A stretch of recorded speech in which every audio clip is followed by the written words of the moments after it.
तो प्रेमियों, ये शिव जी हैं कौन और शिव जी की पूजा कैसे होती है, शिव जी से फायदा क्या है, शिव जी क्यों बनाए गए, क्यों पैदा किए गए, यह सब मैं आपको संक्षेप में बताता हूँ। देखो, जब इस सृष्टि की रचना करने को हुई, जब यह सब आप मंडल बनाने को हुए, तब उस प्रभु की मौज से सब मंडल बने और ये जीवात्माएं ऊपर से उतारी गई थी। आप जो पुराने लोग हो, सत्संग बराबर सुनते रहते हो, तो ये ऊपर से उतारी गई थी और जगह जगह पर ये रुकती गई आत्माएं। पूरा एक भंडार आया था, बहुत जीवात्माएं नीचे उतारी गई थी, तो वहाँ पर वो रुकती गई और उसी में एक एक आदमी को जिम्मेदारी मिल गई उनको संभालने की। तो उसी तरह से सबसे नीचे जो उनके 16 सुत कहलाए, 16 में से सबसे छोटे पुत्र थे जिनको काल भगवान ईश्वर निरंजन भगवान कहा गया, तो वो यानी समझो कि राज्य मांग लिए थे तपस्या करके सतलोक जैसा, और उन्होंने हाँ कर दिया था, यो मस्त कर दिया था। तो अब राज्य बनाने के लिए, जैसे जिला कोई नया घोषित हो गया तो जेल बनाने के लिए, कचहरी बनाने के लिए, तहसीलें बनाने के लिए, यह सब उसके लिए सामान और बजट की ज़रूरत होती है। इसी तरह से मसाला की ज़रूरत हुई, मांगा उन्होंने तो मसाला दिया मैं, और मसाला दिया और मसाला दे करके कुछ जीवात्माओं को भी दे दिया। तो इधर का उन्होंने विस्तार कर दिया, पेड़ पौधे बना दिए, नदी नाले बना दिए, आप ये समझो ये चीज़ों को उन्होंने बनाया। लेकिन इससे पहले आप ये समझो कि बनाएगा कौन, इसको तैयार कौन करेगा और इसकी संभाल कौन करेगा, और जीवों को जो उतारा जाएगा इसमें उनकी संभाल कौन करेगा और उनका संहार कौन करेगा, उनको जन्म कौन देगा, कैसे क्या होगा संभाल के लिए। उन्होंने क्या किया ईश्वर ने कि वो शक्ति जो ऊपर से आई थी, जिसको आद्या महाशक्ति कहा गया, उनके संपर्क से 3 बच्चों को पैदा किया, ब्रह्मा, विष्णु और महेश। ये त्रिदेव कहलाए, 3 देव कहलाए। तो विष्णु को क्या काम दिया प्रजा का, पालन करने का, पालन करता है ये सब इंतजाम करते हैं। किसका इंतजाम करते हैं, सबको खिलाने का इंतजाम करते हैं, कोई भूखा न मर जाए।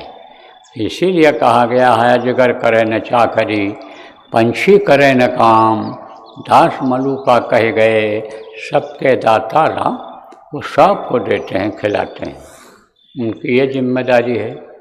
और सृष्टि की रचना की जिम्मेदारी किसको मिली, ब्रह्मा को मिली। उत्पत्ति वो करते हैं, वो अगर टाइट हो जाए तो रज और बीज का बनना ही बंद हो जाएगा, तो उत्पत्ति कहाँ से होगी, यह सृष्टि सब खत्म हो जाएगी। एक बार सब बुढ़े हो गए और बच्चे पैदा होना बंद हो गया तो यह खत्म हो जाएगी व्यवस्था, की नहीं हो जाएगी, धरती पर कौन रह जाएगा। इसलिए ये काम उनको दिया गया। और शिव जी का काम क्या है, संहार करना है, मार देना, खत्म कर देना, नष्ट कर देना, ये उनका काम है। अब ये 4 चीज़ें जुड़ गई जीवात्मा के साथ में, जब ये नीचे उतारी गई, मन, चित्त, बुद्धि और अहंकार, ये 4 चीज़ें जुड़ गई। तो मन की जो डोरी है वो किसके हाथ में है, आप ये समझो माया के हाथ में है। जीव की डोरी जो नामदान नहीं लेते हैं, उनकी किसके हाथ में रहती है, इस जीवात्मा की जो डोर है किसके हाथ में रहती है, ये रहती है आप समझो काल के हाथ में। अंश तो ये प्रभु की है, लेकिन उन्होंने जब यहाँ मृत्युलोक में भेजने के लिए दे दिया इनको, तो इनके हाथ में डोरी चली गई। जब गुरु समर्थ मिलते हैं और वो नामदान देते हैं, तब वो काल के हाथ से डोरी अपने हाथ में ले लेते हैं। और ये जो मन लगा हुआ है, जो आपको चलाता फिराता है, जो आपको खिलाता है, उठाता बैठाता है, मन ही जो शरीर से कराता है सब काम, तब आप करते हो। इसकी डोरी किसके हाथ में है, इसकी पावर चाबुक किसके हाथ में है, वो माया के हाथ में है। और बुद्धि से आप काम लेते हो।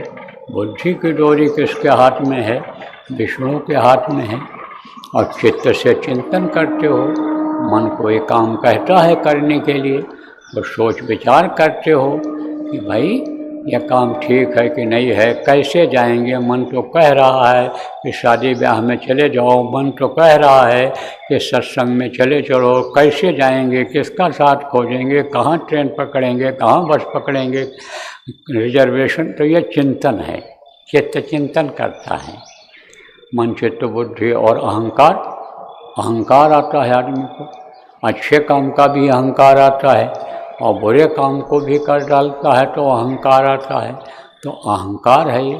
तो इनकी सबकी डोरी किसके हाथ में है, इन सब के हाथ में है। तो अहंकार की डोरी जो है वो शिव के हाथ में है। अब ये सब पावर इनको तो मिल गया सब जीवों का, और इधर के ये मालिक बन गए। ये त्रिदेव कहलाते हैं, तीनों देव ये मालिक हैं। किसके मालिक हैं, ये अंडलोक के मालिक हैं। ये समझो आप कि वैकुंठ के नीचे यानी समझो वैकुंठ के नीचे स्वर्गलोक है। तो स्वर्गलोक के ऊपरी हिस्से में ये रहते हैं, ऊंचे स्थान पर रहते हैं। उसके बाद फिर वहीं से नाका शुरू हो जाता है। इनके लोक के बाद में नाका शुरू हो जाता है, ब्रह्मांड लोक का शुरू हो जाता है, वैकुंठ का नाका शुरू हो जाता है। फिर उसके बाद आगे ब्रह्मांड लोक का नाका शुरू हो जाता है, यानी पिता का नाका इनके शुरू हो जाता है। तो अब आप समझो नाका माने होता है बॉर्डर शुरू हो जाता है। तो इनको काम दे दिया है, यह काम तो दिया ही दिया है, लेकिन यह भी काम दे दिया है कि जीव ऊपर आने न पावे, साधना करें तो इनके साधना में बाधा डालो, ये आगे न बढ़ने पावे साधना करके, तो ये फंसाने का काम करते हैं। फंसाने का काम कहाँ करते हैं, यहीं से फंसाने का काम करते हैं। कहाँ से, साधना जब आदमी नहीं करता है तब भी ये फंसाने का काम करते हैं।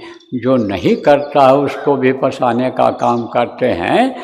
किस में फंसाने का काम करते हैं, पाप और पुण्य कर्म के बंधन में, क्योंकि ये दोनों बंधन हैं।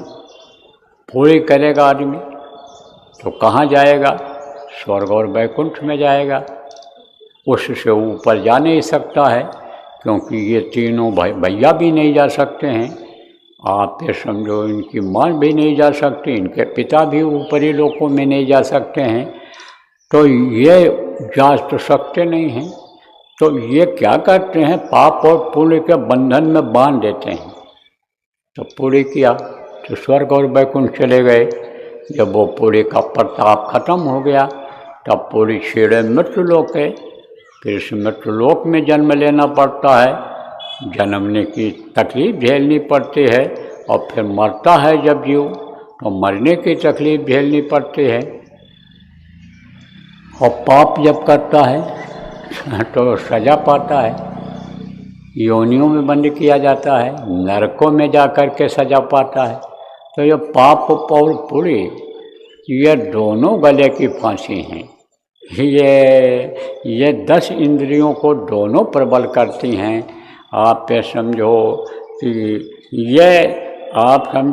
कर्म योनि को, मतलब ये जो भोग योनि में ये फंसाती हैं ये शक्तियाँ। इसलिए आप समझो कहा गया पाप पुण्य जब दोनों नाश है तब पावे मम पुरवास है। तो अब कैसे फंसता है जीव, कैसे पाप कर डालता है, कैसे पुण्य करता है, यह भी आपको बता दें।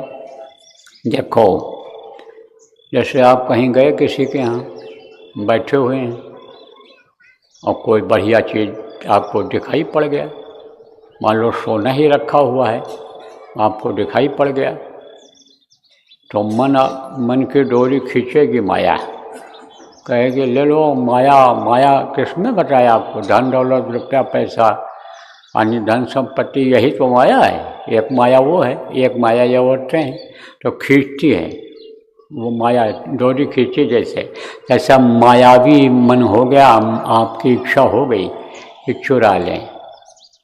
आप चुराने के बाद में फिर आप कहोगे कैसे चुराएं, क्या करें, कहीं आ न जाएं, कहीं दिख न जाएं, अभी तुरंत आ जाएं। विचार करने लग गए, चित्त चिंतन करने लग गया, तब आप फिर समझो कि अहंकार की डोरी ये खींच देंगे।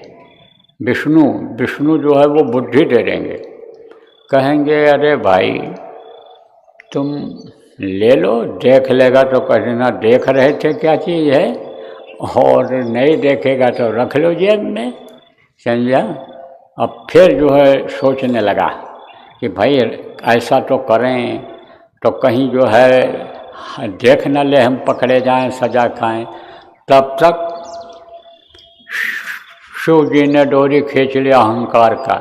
अरे कुछ नहीं होगा, क्या होगा, ये तो लाखों रुपए का होगा, 10-20 हज़ार रुपया खर्च कर देंगे मुकदमेबाजी में और छूट जाएंगे, कुछ नहीं होगा, बस पाप हो गया, चुरा लिया। पूरी कैसे बनता है? दरवाजे पर कोई आ गया भूखा दूखा, अब मन कहेगा दे दें इसको, यह गृहस्थ का धर्म होता है, रोटी खिलाओ पानी पिलाओ, भारतीय संस्कृति है, आओ बैठो पियो पानी। दरवाजे पर बैठ करके यानी समझो दरवाजे पर कोई आ जाए तो उसको बैठाओ, पानी पिलाओ, समय है तो रोटी खिलाओ, तो आप ये समझो कि ये हमारा फर्ज बनता है। चित्त चिंतन करने लगा। फिर उसके बाद में बुद्धि यानी चिंतन करते ही तब तक बुद्धि ने कह दिया, विष्णु ने डोरी खींच लिया तो बुद्धि ने कह दिया भाई पूरे काम है, पूरी इकट्ठा कर लो, तुम दे दो, समझा। अब फिर आदमी सोचता है कि लाओ दे दें, आप समझो, तब तक फिर जो है मन में आ जाता है कि अरे कम हो जाएगा तो हमारे परिवार के लिए कम रहेगा, इतना ही बना है। तब तक अहंकार आ जाएगा, अरे देव यार तुमको क्या होने का है, वो हो जाएगा, बस नाम हो जाएगा तुम्हारा, वो तुम्हारा नाम लेगा, लोगों से इनके यहाँ गए थे भूखे नहीं लौटे, खिला दिया।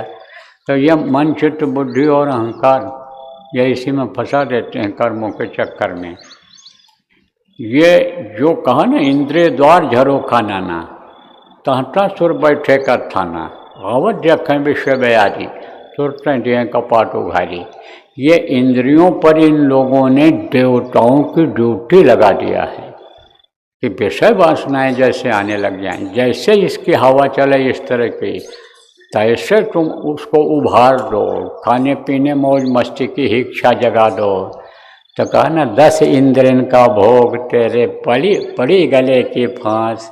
तो इसमें ऐसे इन सब फंसाने का ही काम है। यहाँ पर निकालने वाले कौन होते हैं, बंधन से मुक्त कराने वाले कौन होते हैं, इनको संत सद्गुरु कहा गया, बंदी छोर कहा गया, वो इन बंधन से मुक्त कराते हैं। उनके बगैर अन्य जीव मुक्त नहीं हो सकता है। तो एक तो इनका शंकर जी का ये काम है, अहंकार के भंडार हैं, लेकिन इनको अवघड़ दानी भी कहा गया है। ये दानी भी हैं और रक्षा भी करते हैं। जैसे देखो पुलिस वाले हैं, ये मदद करते हैं, कोई रास्ता भटक जाए तो ये पहुंचाते हैं, रास्ता बताते हैं, ये मदद करते हैं। कोई एक्सीडेंट हो गया तो पहुँचे वहाँ, तो एक्सीडेंट हो गया तो गाड़ी रखवा करके और अस्पताल भिजवाते हैं, और वही जो गलती करता है उसको सजा देते हैं। जो मार देता है टक्कर पकड़ा गया उसको पकड़ के ले जाते बंद कर देते हैं। दोनों काम करते हैं। ऐसे ये दोनों काम करते हैं, काल और दयाल का दोनों काम करते हैं। लेकिन दया भी करते हैं तो कहाँ तक की दया करते हैं। जैसे पुलिस वालों की पहुंच होती है, कोई कांस्टेबल होता है तो उसकी पहुंच कहाँ तक होती है, थाने तक ही होती है, एसपी से यहाँ के तक नहीं होती है। ऐसे इनकी जहाँ तक की पहुंच होती है वहीं तक का करते हैं। तो ये कहाँ पर बैठे हुए हैं, कैलाश मंडल है। अभी बताता हूँ आपको कहाँ बैठे हुए हैं। ये जहाँ बैठे हुए हैं वहीं से धार ये फेंकते हैं, दया की धार फेंकते हैं, दया की डोर समझ लो कि डालते हैं, और उसको पकड़ करके जो इन्हीं के लोग तक जा सकता है, उसके आगे नहीं जा सकता, उसके आगे नहीं जा सकता है। इसीलिए जो शंकर जी के, शिव जी के पुजारी रहे हैं, जो इनको याद करते रहे हैं, और शिव जी जिनके ऊपर तपस्या से खुश हो गए हैं, उनको अपने लोक में बुला लिए हैं, अपने मंडल में बुला लिए हैं, और वहीं पर वो सुख भोग रहे हैं, आनंद भोग रहे हैं। आगे इच्छा करते हुए भी नहीं बढ़ पा रहे हैं, क्योंकि इनको कोई आगे जाने का रास्ता बताने वाला नहीं मिला, इनको कोई सहारा नहीं मिला। तो वो क्या कहते रहते हैं, कीर्तन करते रहते हैं, जयकारा बोलते रहते हैं। आप समझो शंकर भगवान की जय हो, जय हो, जय हो, जय हो, जय हो, शंकर भगवान की जय हो। यही आवाज़ सुनाई पड़ती है किसको? सबको नहीं सुनाई पड़ेगी। जो साधक होंगे उनको सुनाई पड़ती है, जो संत होते हैं उनको सुनाई पड़ती है।